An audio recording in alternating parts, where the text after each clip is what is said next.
আজকে আমি লাঞ্চের থালা সাজালাম, ভাত নুন ভেন্ডি ভাতে, আর তার সাথে দিলাম লেবু, আর তার সাথে দিলাম পটল ভাজা ভেন্ডি ভাতে, আর তার সাথে দিলাম কচু মাখা, আর তার সাথে দিলাম ডাল, আর তার সাথে দিলাম বরবটি, আলু আর বড়ি দিয়ে বেগুন দিয়ে চচ্চড়ি, আর তার সাথে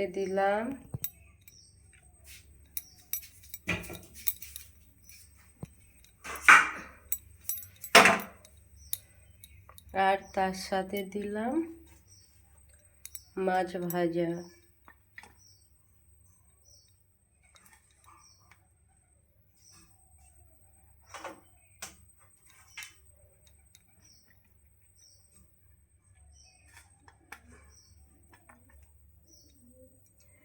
তো ভালো লাগলে বন্ধুরা আপনারা সবাই লাইক করবেন।